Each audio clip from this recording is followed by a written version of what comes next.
Searching for a specific person in a two-dimensional city is a matter of checking a map. Searching for them in a three-dimensional ocean requires checking depth on top of width and length.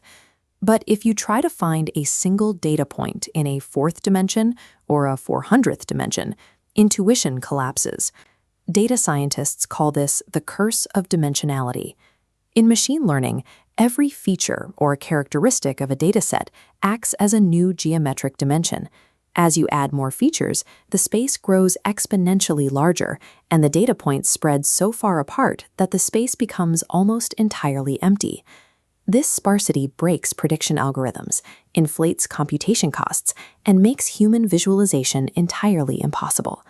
To navigate this complex math, we have to collapse the space without destroying the shape of the data inside it. That geometric process is called dimensionality reduction. There are a few ways to do this, but the most powerful approach is feature extraction. Instead of just deleting variables, feature extraction mathematically combines the original features to create a smaller set of entirely new variables. You reduce file size and computational load, but retain the structural essence of the original data. Modern datasets contain thousands of variables.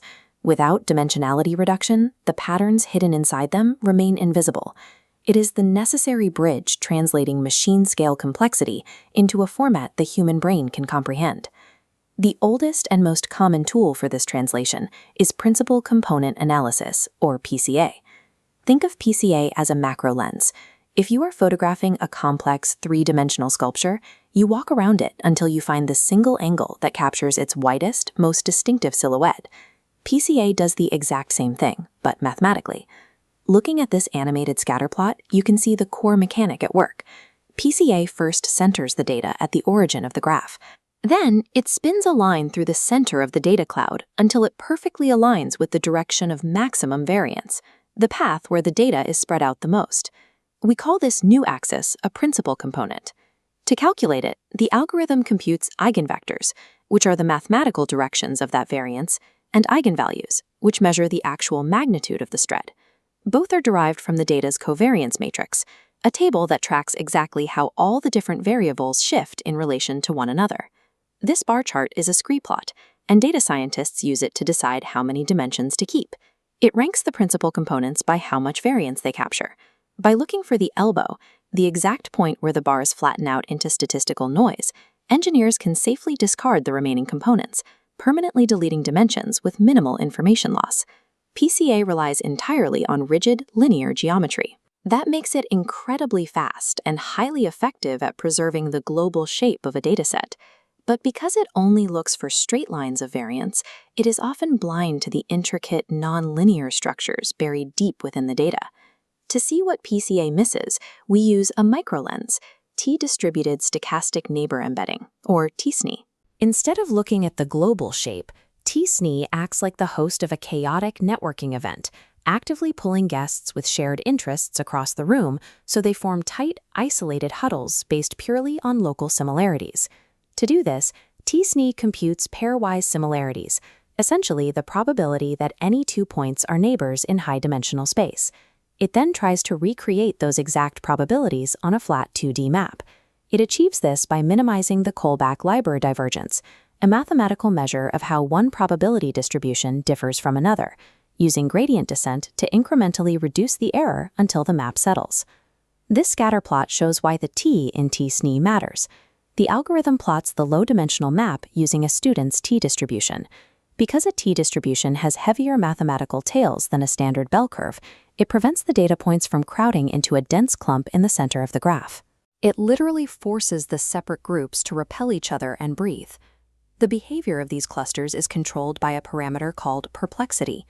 It acts as a dial, typically set between 5 and 50, that tells the algorithm exactly how many local neighbors each data point should care about. A low perplexity fractures the data into tiny, dense microclusters, while a higher perplexity merges them into broader, looser groups. Cautionary, but t-SNE comes with strict limitations. First, it is a stochastic or non-deterministic algorithm. Because it relies on probability and random initialization, it will output a differently shaped map every single time you run it. Second, t-SNE actively warps space to show local density. This means the physical sizes of the clusters on your screen are meaningless.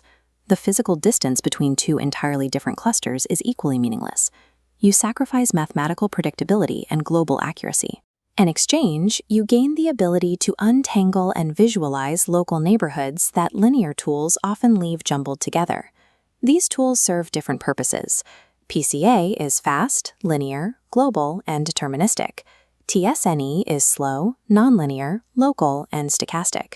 Because of this, the industry standard practice is to use them together. As this diagram shows, raw high-dimensional data is first passed through a PCA funnel. This strips out background noise, compressing the dataset to 50 dimensions. That cleaned block is fed directly into t-SNE. Relieved of the heavy computational burden, t-SNE flattens those dimensions into a clear two-dimensional map of distinct clusters.